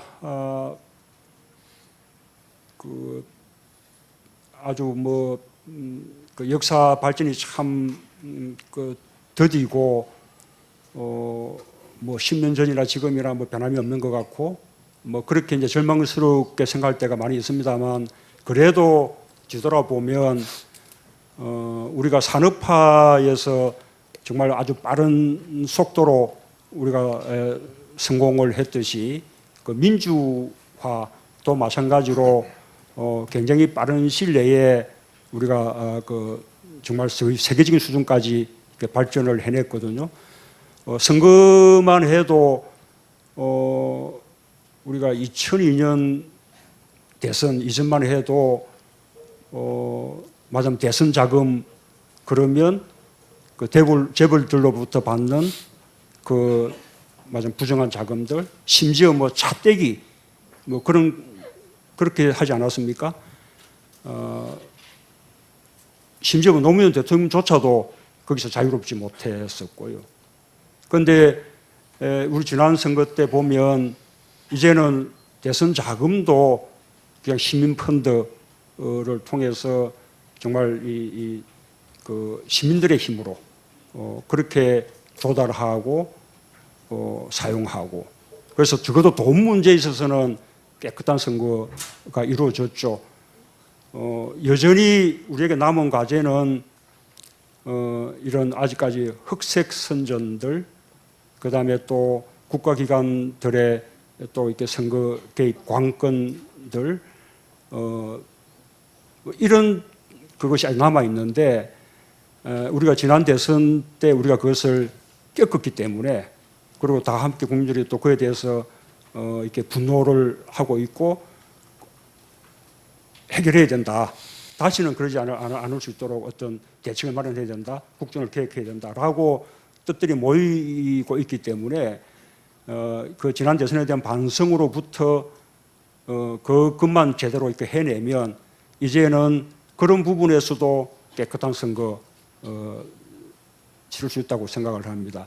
지금 우리가 작년 국가기관들의 대선 개입에 대해서 우리 시민들이 표출하고 있는 분노는 이 과거의 문제가 아니라 우리가 2017년 대선을 깨끗하게 하기 위한 하나의 준비라고도 말할 수 있겠죠.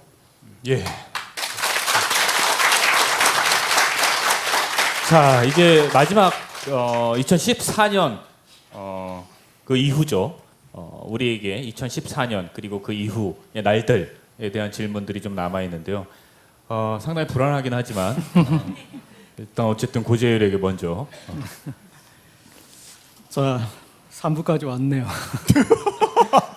저는 2부에서 끝날 줄 알고 질문을 몇 개 준비 안 했는데 이런 생각이 듭니다. 그러니까 그 지난 1년 문재인도 상당히 괴로웠습니다.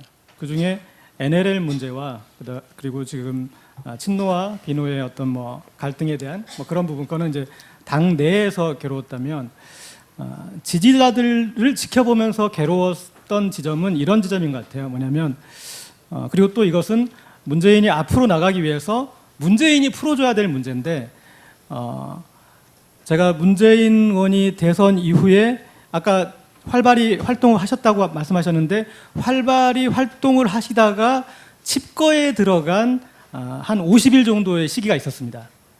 박근혜 대통령이 취임하던 그 전에 50일 정도의 그때는 정말 지역구 활동이나 대외 활동이 거의 전혀 없었는데 어느 지점에서 활동이 멈췄냐면 지지자들이 대선 불복을 외치면서 당신도 같이 외쳐라 그러면서 문재인 의원님 집에 찾아가서 집회를 하는 그 시점부터 그때부터 50일 동안 대외 활동이 거의 없으셨어요. 그러니까 바꿔 말하면 가장 뭐 안타까운 부분이고 그리고 그분들을 어떻게든 이제 풀어서 가셔야 되는데 지금 1년이 된 상황에서 그분들은 박근혜 대통령 퇴진을 외치고 있어요.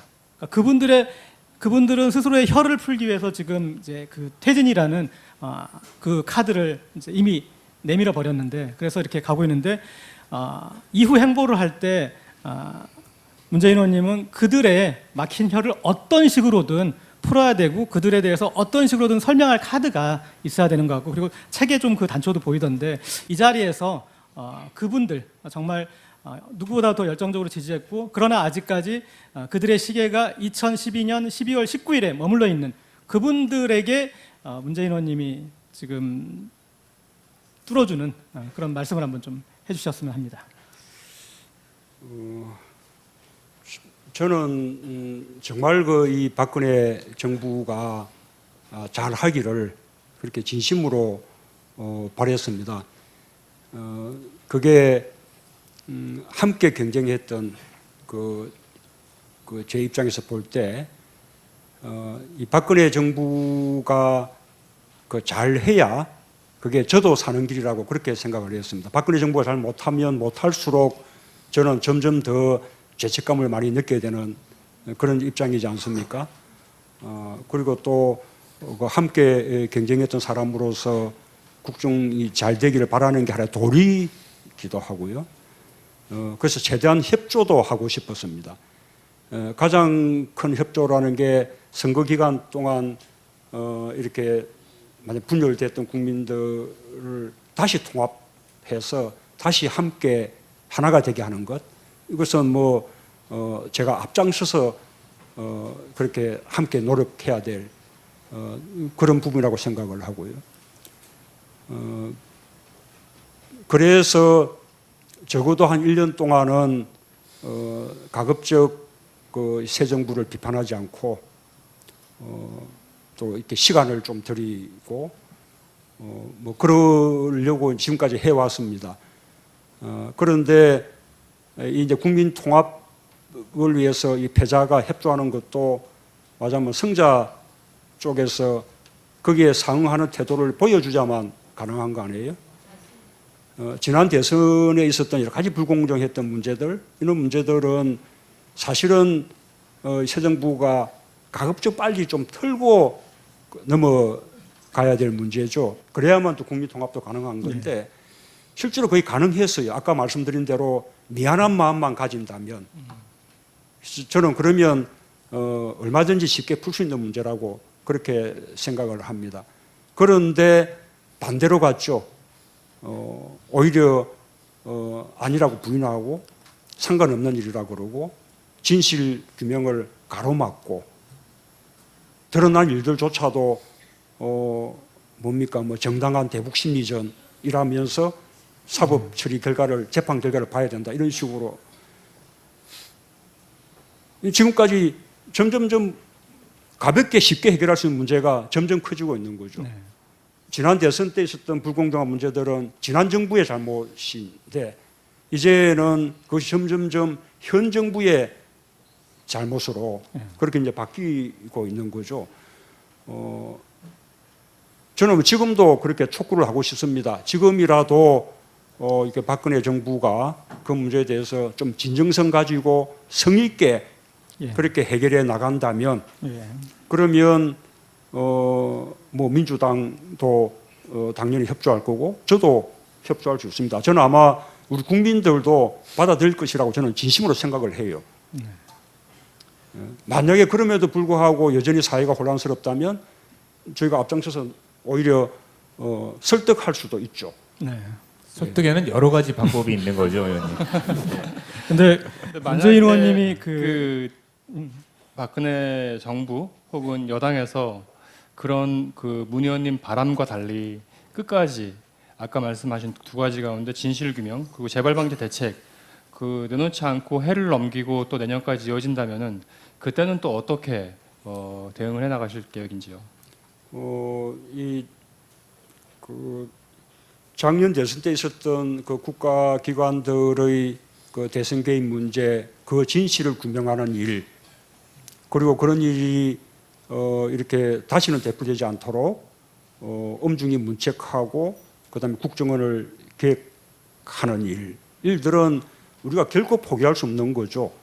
만약에 현 정부가 끝내 그에 대해서 성의 있는 그런 태도를 보이지 않는다면 저도 그렇고 우리 민주당도 그렇고 아마 국민들도 끝까지 아마 싸워 나가야 되지 않을까 그렇게 생각을 합니다.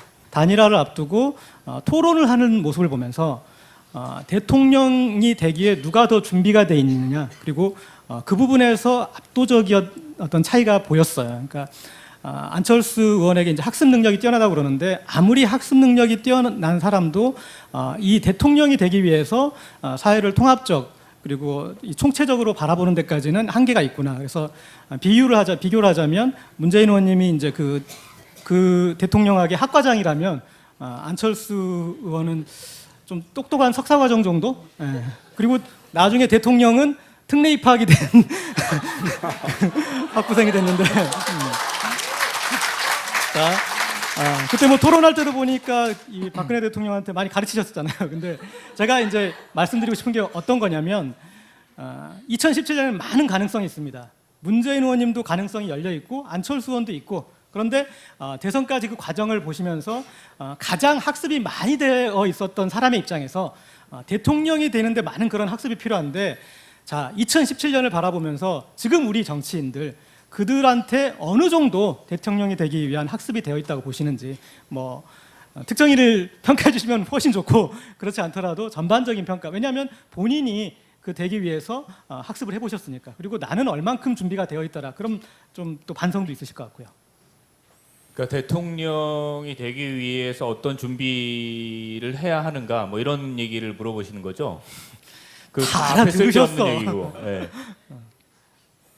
저는 우리 이 나라 정치인들이 전부 다가 일종의 불구 상태라고 생각합니다. 우선 새누리당 쪽 사람들은 정말 어떤 사회적 가치들, 뭐 복지라든지 연대라든지 이 좀 소외된 사람들, 그 다음에 낙오되는 사람들에 대한 어떤 애정이라든지 또 뭐 환경, 생태 이런 마인드들이 정말로 없어요. 그래서 그런 거에 대한 정말 공부들이 필요하고요. 우리 쪽은 그런 가치들에 대해서는 압도하는 반면에 역시 또 국민들에게 중요한 어떤 경제 성장, 그다음에 아까 말씀드렸던 안보 이런 쪽에서는 조금 담론이나 정책 면에서 지금까지 좀 부족한 부분들이 있었죠. 그래서 서로 이 부족한 부분들에 대해서 더 공부를 해 나간다면 상대도 더 많이 이해하게 되고 보다 좀 더 통합적인 정치가 될 수 있지 않을까 그렇게 생각을 하고요.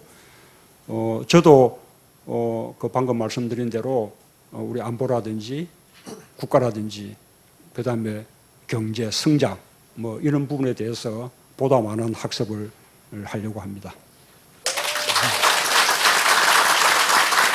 예. 오늘 아주 어느새 1시간 반이 지났어요. 저희가 9시에는 사실 끝내려고 했는데 얘기가 좀 길어지긴 했습니다. 그래도 뭐 괜찮으시죠?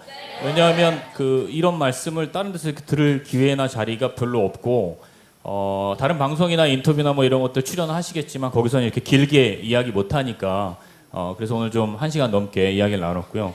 탁재영 PD 오늘 네. 쭉 말씀 들으니까 어떤 기분이 드세요? 일단 뭐 너무 잘 들었고요. 근데 저는 계속해서 저의 앞날을 걱정하느라 네. 눈이 괴개졌어요. 네, 그러니까 표정이 되게 어두워졌어요 아니 지금. 그러니까 지금 아까 그 공중파 카메라도 오고 왜냐면 제가 저는 이제 다른 분들은 뭐 기자랄지 아니면은 애초부터 백수 뭐 이런 상황이기 때문에 저는 지금 직장인으로서 그리고 한 사람의 한떨기 을로서 굉장히 신분 보장이 이렇게 잘 되지가 않는 편인데 밖에 경찰도 온 것 같아요. 네, 그러니까요. 그래서 오늘 문 의원님 옆자리에 앉는 또 영광을 제가 누리게 돼서 내일 보도나 뭐 이런 것들이 굉장히 걱정이 됩니다. 제가 그래서 마치 무슨 그 좌파 이런 쪽에 또 종북 이런 쪽에 어떤 그 아니, 근데 저는 그런 생각도 오른팔로서 들어요. 지금 거기 계속 길게 하는 이유는 나중에 일자리 알아봐 달라는 거예요. 아, 네. 만일에 아니 근데 저의 말씀은 뭐냐면 저만 해도 지금 뭔가 이제 저의 어떤 정치적인 견해나 이런 거를 뭐 제가 피력한다기보다 그런 어떤 자리에 참석해 있는 것조차도 좀 그냥 가시방석인 이런 현재의 어떤 국가적인 분위기 속에서 살고 있는데 이런 걱정 안 하고 사는 나라를 빨리 우리 모두 함께 만들 수 있도록 좀 이끌어주셨으면 좋겠습니다. 그래요. 탁재영 머릿속에는 여행하고 고양이하고 여자밖에 없거든요. 야! 그런 애가 정치와 이런 분위기를 걱정해야 된다는 게 어쩌면 정말 우리한테 큰 비극이 아닐까 이런 생각이 듭니다. 고재열 기자 넘어가고요. 최성진 기자는 오늘 전체적으로 어떠셨는지. 저희가 정말 1시간 반 동안 인터뷰를 하면은 집단 인터뷰를 한 셈인데 이런저런 주제에 대해서 정말 거리낌 없이 솔직하게 심지어 아까 OX 퀴즈에선 굉장히 민감한 질문까지 솔직하게 말씀을 해주셔서 감사합니다. 책이 나왔어요. 그렇죠? 다 아시겠지만 책이 나왔고 책 얼마나 팔릴 것 같습니까? 운명은 제가 알기로 한 30만 부 정도 팔렸죠. 오. 예, 뭐 그렇게 뭐 욕심 부릴 수 있겠습니까? 29만. 그래도 많이 이제 이렇게 조금 보셨으면 좋겠고요. 그리고 제 얘기에 대해서 좀 더 이렇게 공감을 해주시면 좋겠고 또 그에 대해서 또 건강한 토론들 있었으면 좋겠고 그리고 또 함께 그 과제들을 실천해 나가는 그런 노력들의 힘을 또 이렇게 모아 주셨으면 좋겠습니다. 우리 또 책하면 또 우리 탁재영 PD 왜 자꾸 나야 아까부터? 네. 얘랑 얘한테는 참 질문을 못 하겠어요. 아, 이제. 네네네. 네. 어떠세요? 뭐 몇만 정도 나갈 것 같습니까? 이제 우리 탁재영 PD도 책 내서 4,000권 네. 팔렸잖아요. 3쇄고지를 750부 남겨놓고 있는 저로서는 일단 존경하고요 제가. 근데 뭐 이런 주제 지금 이 시국이면 한 40만 부 정도는 뭐 너끈하지 않을까? 뭐 이런 생각을 해봅니다. 네네.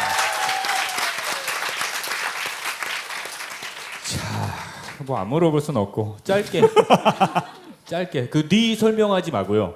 우리 너 생각이 별로 안 궁금해요 이제. 그러니까 예. 문재인 의원님 기억하시는지 모르겠는데 딱 1년 전쯤에 그리고 여기서 한 1km 정도 떨어진 쪽에서 그때도 팟캐스트 주최로 이런 자리를 이 정원에서 가졌고 그때도 제가 그 멤버 중에 있었습니다. 혹시 기억하시는지? 예. 그때 문재인과 지금 문재인을 비교하자면 아니 네가 하지 말라고. 그때 문재인에게서 뭔가 내가 부족하게 느꼈던 2%를 오늘 확인했습니다. 저는 지금부터가 진짜 문재인이구나 이렇게 생각하겠습니다.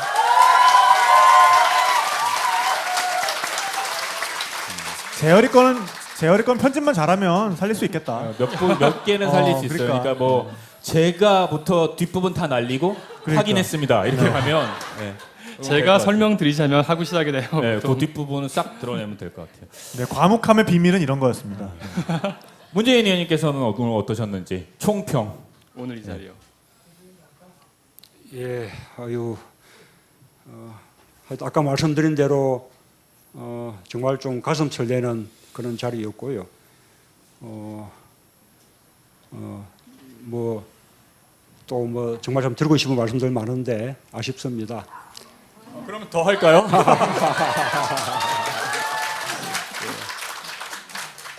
근데 여기서 다 얘기하면 북콘서트 때 할 얘기가 없어요, 의원님. 원래 제가 이제 책을 쓴 목적이 정말 우선 책을 통해서 좀 인사드리고 싶었고 그리고 또 지난 대선 때 함께 해주신 것에 대해서 감사드리고 또 그럼에도 불구하고 제가 또 뜻을 이루지 못한 것에 대해서 사과도 드리고 그리고 그런 아픔들 털어내고 다시 일어서서 좀 새로운 희망을 만들어 나가자 그런 말씀을 드리고 싶었던 거거든요. 오늘 뭐 이렇게 이 자리에서도 너무 이게 따뜻하게 또 대해주시고 격려들 해주셔서 정말 사실은 제가 여러분들께 위로를 드려야 되는데 거꾸로 제가 위로를 받고 또 힘을 낼 수 있을 것 같습니다. 하여튼 열심히 하겠습니다. 네.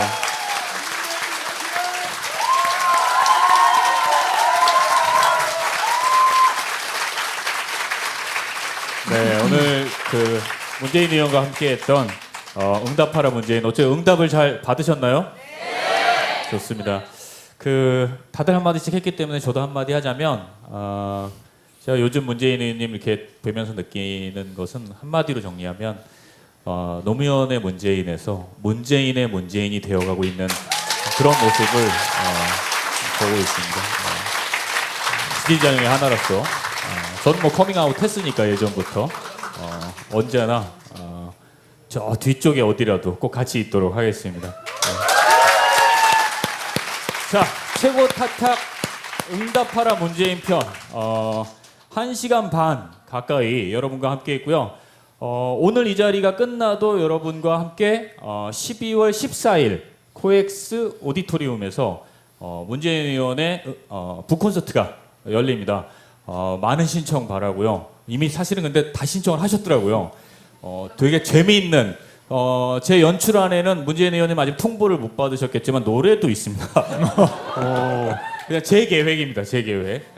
그리고 오늘 즐거운 소식 하나 더 날아와서 부산도 서울 공연에 이어서 부산 공연도 오늘 확정이 됐습니다. 자세한 일정과 내용은 다른 경로를 통해서 다시 한번 말씀을 드리도록 하겠습니다. 오늘 이 방송은 여기서 끝을 내지만 약간 시간이 더 계시고 아쉽다고 하시니까 비방용으로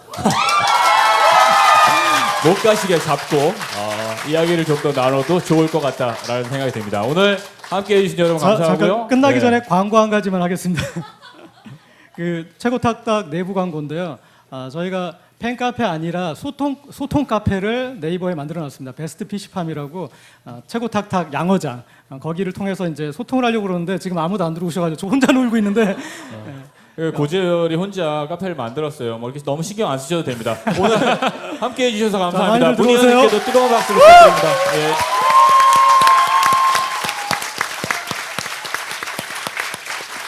네, 감사합니다. 감사합니다. 네.